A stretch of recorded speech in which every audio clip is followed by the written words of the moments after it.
go ahead and call Mr. Cooper while we're waiting. All right, this is State of Florida versus Stephen Allen Cooper, case number 19 CF 866. Mr. Cooper's before the court today. He represents himself. Mr. Cooper, do you still wish to represent yourself? Yes, Your Honor. All right, there's been a bunch of motions filed today, but print out the motion that I've denied, most of the pro se, the ones that were filed as of the 12th. Madam Clerk,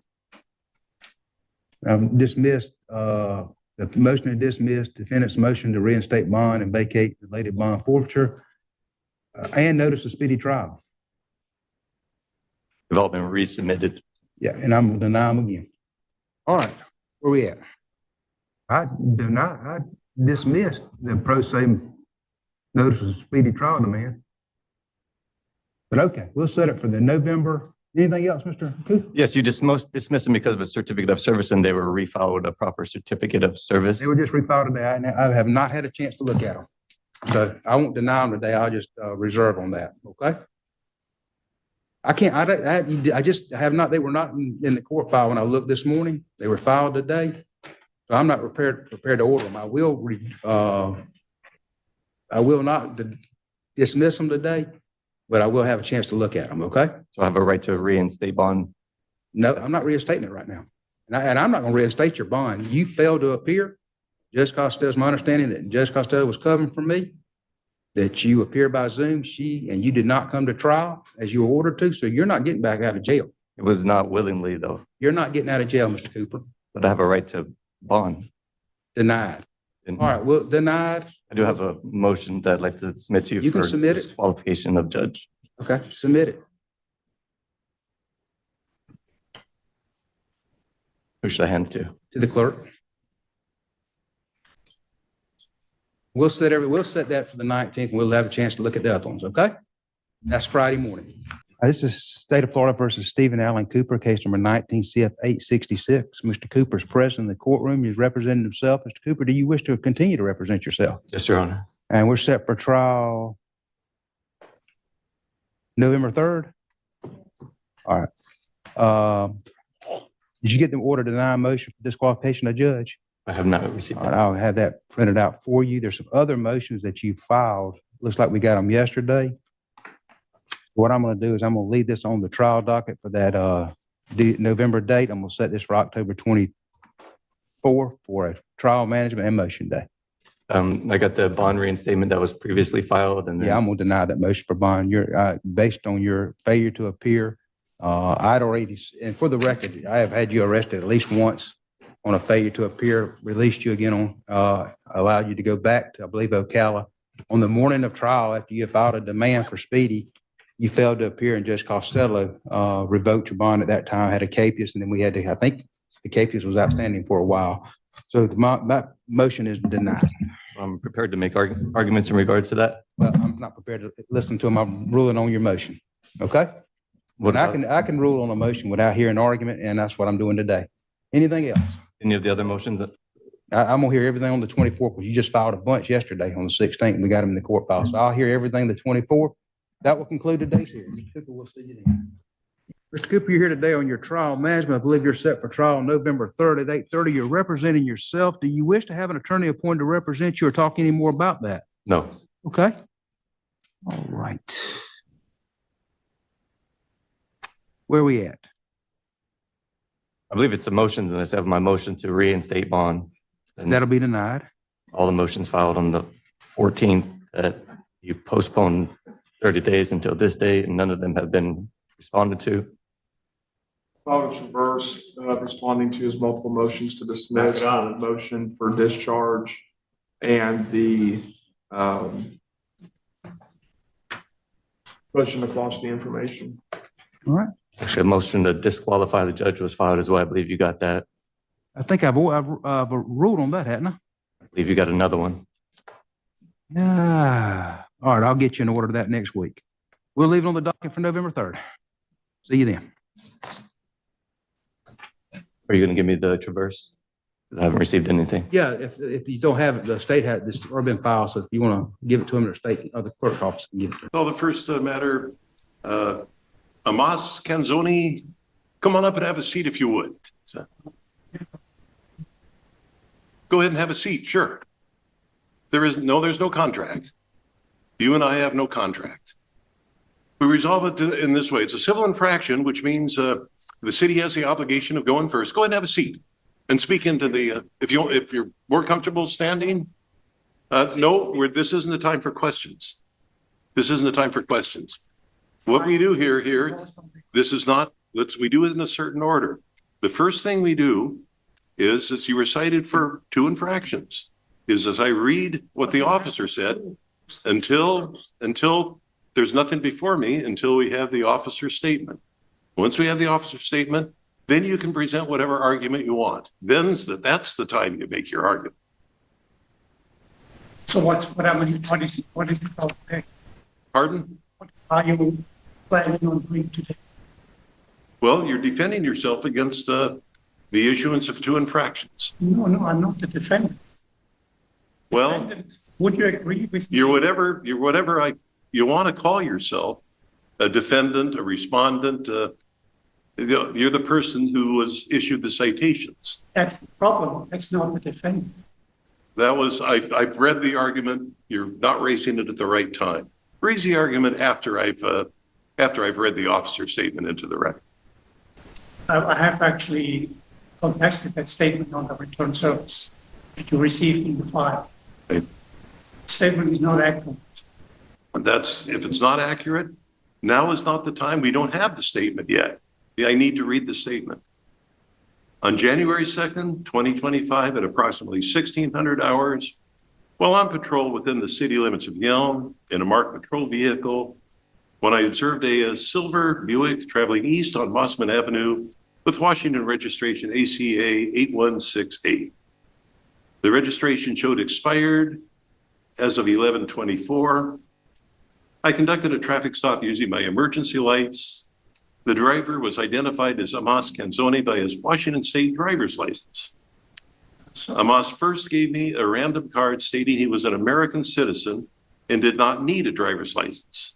Amos attempted to argue his sovereign citizenship and that he did not need a driver's license. Amos was unable to provide me with current proof of insurance and stated he did not have any at this time. Amos was given the opportunity to contact the valid driver, but was unable to do so. I advised Amos that his vehicle would be impounded. Amos was given a criminal citation for driving while license suspended in the 3rd degree, a traffic citation for no insurance, and a copy of the TOFR. Amos was given a courtesy to his residence. The vehicle was impounded from the scene by Wharton Towing. That's what the officer said. Now I'll listen to you. Okay. Now's the time. You speak into the microphone. I gave the officer very first once when he approached me, I gave him this, my American State National Credential Card. And this is all the information he needed to look up to find out that I'm not a US citizen and therefore not in his jurisdiction. And therefore, there's no issue about traffic violations because there was no crime involved. And then he refused to look up the information by his own choice. So then he required my driver's license, which I told him I can give it to him, but that does not apply because it's my license, it's not the DOL's, because my name is a copyrighted name, and therefore it's in my possession. But anyway, he then went on to saying about sovereign citizen. That's an oxymoron, and I tend to say only morons use that term because a sovereign can never be a citizen. Citizen has an obligation to whatever government or state he's subscribing to, whereas a sovereign, I'm a foreign sovereign. I mean, I'm foreign to your jurisdiction. I'm here talking to you now as a lawful person. I can talk to you because we're both persons in this environment, but I'm not subject to legal rules and everything. That's up to you. That's you are subject to. I'm not. I tried to tell that to the police officer because for his own protection, I told him, look, I'm not really who you think I am. I'm a driver, not driving a commercial vehicle with interstate commerce. It's the only reason I would have a driver's license. So That's why I gave him the credential card first, so he could correct his mistake. He refused to do so, and they ran me through the mill, and you know what the mill was doing afterwards. So that's all criminal now because I'm a foreign sovereign, and I posted it on my door. I posted it in my file that I have the Foreign Sovereign Immunities Act, meaning help that holds me, a man, a lawful person, immune towards the legalese, the legal subscription, which a dual citizen has obligation as a citizen, not have those obligations. And I try to tell you that too in my paperwork I submitted. And so you don't have a claim. You have to actually prove jurisdiction over me 1 year. The defendant is not me, but defendant, the name, all caps name, is under my private copyright and trademark. So you basically created, not you with you, I mean the federal government created that name. And I'm asking you, do you agree that the name represents a usufruct derivative? It's something you can use to access my assets and create credit therefrom. And then without my consent or knowledge, you can then create monetary incentives for yourself and for the court and everything. But the credit and the asset still belongs to me. So the conundrum I have with you now is you are the ones who would have to pay the fine on that violation because it doesn't concern me. It concerns a usufruct derivative, which I still don't have any control of, even though it's in my copyright and trademark. That's the whole conundrum I have with the court and with the federal government itself. You trespass on me, you basically transform me into a defendant, all caps name defendant, which I am not, and I have proven that I'm not. And yet you still try to link me to that case with that defendant. And I would claim that the government is responsible to offset all these fines or whatever you want to create under that name and hold me harmless because I have nothing to do with it. So that's in a nutshell the situation. But I would also say you have to prove jurisdiction first before you have a case. And you haven't done that so far. Nobody has rebutted my documents I filed into the court case. That means in your own rules, it's admitted truth because it has not been rebutted. It's fact and truth. And then you would technically have to honor these facts and truth. But by continuing with the charade, you do not. And you do not recognize that you're basically now in criminal contempt of the law because do I have to spell it out? As of January 1st, 2025, poof, this court has disappeared. The municipal government has been liquefied with a Chapter 7 bankruptcy, which has been finalized January 1st. And now, basically, you don't even exist anymore. Or if you do exist, you would have to be on Washington, D.C. ground because you're not having any rights to be on land and soil. Now, that's something that's in general, that has nothing to do with this court specifically. It's just a general fraud that has been put on the people of this country. Now, I have another document here. I would like to post it. I have it already filed in the docket, but it shows the residents of this country. Residents in all caps named. We all know a resident is only a temporary living in this country or in the state. There's not a single American in the census of 330 million people. Now, my question to you is, why do you insist on treat us like sovereign citizens, which is an oxymoron, rather than recognize our status? Because in Thurston County, there's maybe 2,000 of us, if it comes to a high number.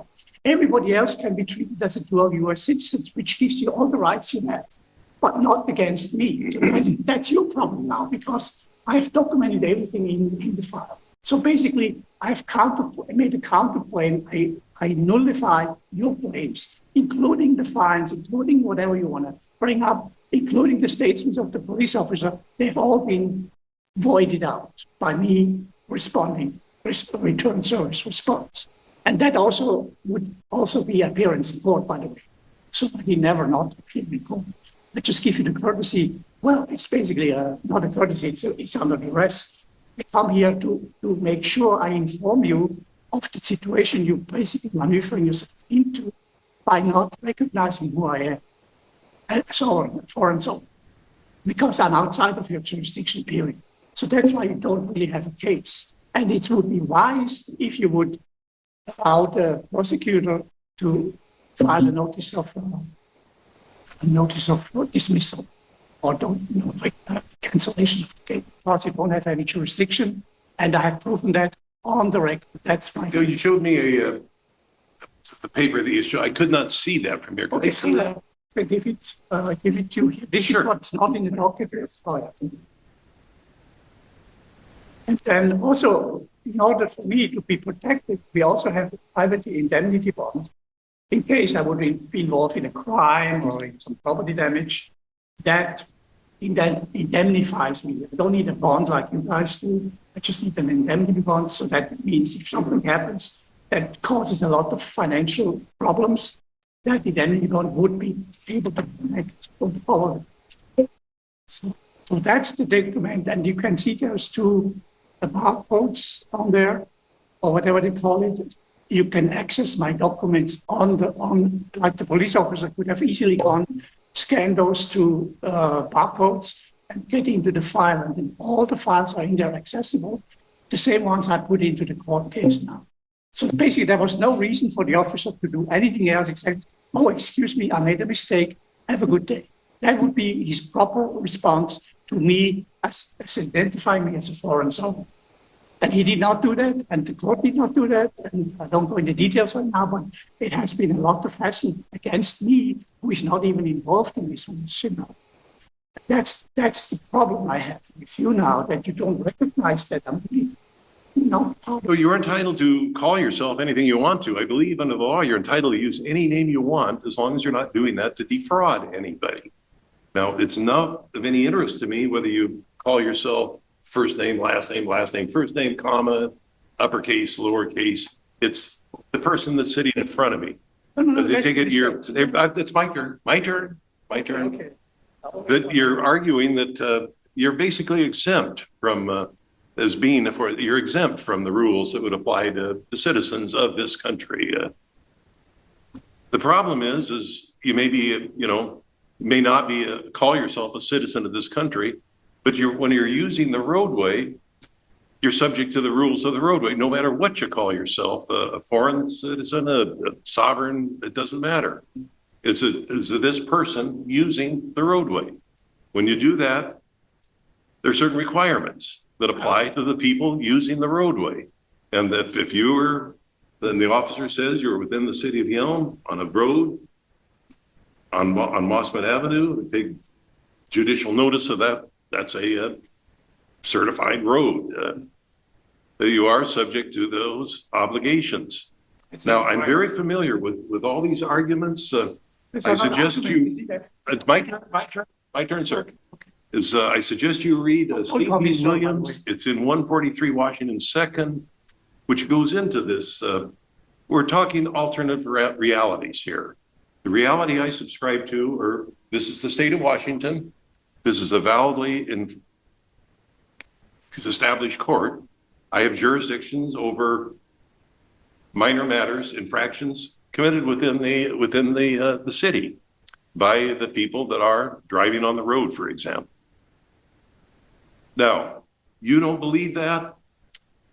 State versus Williams goes into that in some detail. They call these arguments, I've looked through this as, at one point they refer to them as semi-literate gibberish, which is basically what it is. These are specious arguments that I don't have to, I'm not taking into effect. They are not recognized in any court in the United States. I know there's a wealth of information, hundreds, thousands of these articles on the internet. You can pull them off. For example, this one signed by Anna Marie Reisinger of Alaska, relating to the United States Corporation and the USA Corporation. It's all very interesting, but it has no meaning here with me. He identified you by a Washington driver's license. He did cite you for license suspended, but I'm not able to find that you didn't have a valid license, and so I'm going to dismiss that. However, I've not been furnished with proof that you had insurance, so I'm going to find that you committed that infraction. But remember, I said to you, I have an indemnity bond. If anything happens to me in a traffic accident or something that causes damage to somebody else, I'm indemnified. And the word indemnified. Indemnified by the who? lawyers can tell you that it's nothing to do with you. It's to do with the people of this country. No, the law in the state of Washington is that you have a valid certificate of insurance from a recognized issue of insurance. A piece of paper that says I'm indemnified doesn't mean anything to me. Yeah, but you see, you don't get the point. Point is, you are working for a governmental subcontractor, which is now liquefied. But the point is, you have contract with the country, with the people of this country, and which is the Constitution of 1789 and 1790, which gives you an enumerated services powers, and traffic control is not one of them. So you're reassured all these powers, and I think your legalese people here are articles and facts. These are the topics that read this whole thing. Now, you can claim ignorance of the law. You can do that. But I gave you the information, and according to your own UCC, once knowledge is given, what is a license? If you are a corporation, you need a license to do business. Let me stop you right there. I've heard that before many times. The problem here is we subscribe to different realities. Exactly. I agree that 1788, my turn, sir. My turn. 1789, I think that was when the Constitution was fully ratified and became the law of the land. And for ever since that time, countless scholars from the Supreme Court on down have spent their lives studying the Constitution, figuring out what it means, trying to interpret it, how it applies to specific events. One of the issues is back then, your way of getting around was horse and carriage. There wasn't any such thing as an automobile. Now, that went on for a long, long time. Only the last few years, comparatively, this alternate way of looking at the Constitution rose up. It's not taught in any law school that I'm aware of. It's kind of an internet sensation, and it is, to paraphrase Shakespeare a little bit, a lot of a big tale full of sound and fury, signifying nothing. This is what you're arguing to me means. In my frame of reference, it means nothing. It's not recognized in any of our courts. As they say, it's an alternative reality, and that's been done. People have gone to other countries and decided this is the reality we're going to have. I've made my ruling. I'm concluding the hearing. I would like to respond to that. You're right on target when you say we're not in the same area of existence. You're a legal fiction. You're a judge. That's a legal fiction. It doesn't exist in the real world. The land and soil is where the people live and act upon. And by the way, the officer confirmed that I was driving on public roads. Who owns the public roads? The public, not the police department, not you as a judge. And so that has to be respected for those who have identified themselves as the public. Again, a US citizen is not the public. You're correct in that, they're two different realms. But the mistake you're making is you do not recognize my realm, the real realm. And you can do that, but then again, I'm not part of it. So you have no rights to rule against me at all. That's my point. You made the point yourself. We could sit here and we could discuss this to no end. We're ships passing in the night. You don't agree with what I'm saying. I don't agree with what you're saying. What I am saying is what is currently the law is recognized by the Washington State Supreme Court and the Washington State Court of Appeals and the Washington State Superior Court. If you think I'm wrong in applying the law as it exists, you can appeal me. Well, okay, but have you proven jurisdiction We're done. over me? We're done. No, you haven't proven jurisdiction over me. That you have to prove, and we have many, many Supreme Court rulings that say that. Unless proven on the record that you have jurisdiction over in personam and what's the other one, material one, you have no case because you have to prove that first. And that is the clue for you to actually do it or dismiss the case. One of the two. can I am have a vote. satisfied the jurisdiction has been proven. Oh, it has The not. individual It that's sitting has in not. front of me was I'm pulled not over on a illegal. Washington I'm- Street and issued a citation. You don't have any. Sir, that's enough. What you just watched is a perfect side-by-side comparison of two very different courtroom personalities making the exact same mistake, confusing belief with law. In the first half, Stephen Cooper isn't arguing about jurisdiction or sovereignty. His problem is much simpler and much harder to escape: repeated failures to appear. In criminal court, bond is not a right, it's a privilege. And when you repeatedly show a judge that you can't be trusted to follow basic court orders, that privilege disappears fast. Judge Clark makes that clear over and over again. Cooper's motions, his procedural complaints, even his attempt to disqualify the judge don't matter because the underlying issue never changes. He failed to appear. Multiple times. Courts don't reward that behavior with leniency. What's important to understand here is that judges are not required to entertain arguments just because a defendant wants to make them. You hear Judge Clark explicitly say he can rule on motions without hearing argument, and that's completely lawful.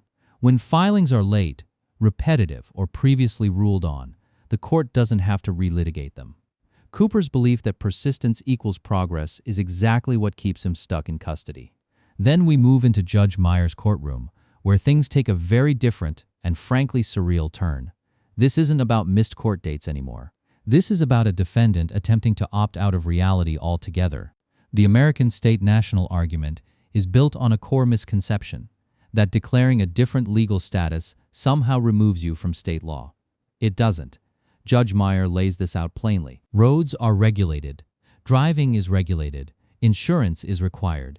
And none of that changes based on what label you give yourself. One of the most telling moments in this hearing is when the defendant openly admits he was driving, not traveling. That single admission undercuts nearly everything else he says. Courts don't care about internet-based legal theories, barcode cards, or claims of foreign sovereignty when the facts are simple. Expired registration, no insurance, and use of a public roadway. The Foreign Sovereign Immunities Act, which he repeatedly invokes, applies to foreign governments, not individuals who downloaded a PDF and decided they're exempt. Judge Meyer's response is surgical. He doesn't shout, he doesn't mock. He explains patiently at first that these arguments have been raised countless times and rejected at every level of court. When he references actual Washington case law, he's grounding the ruling in precedent, not opinion.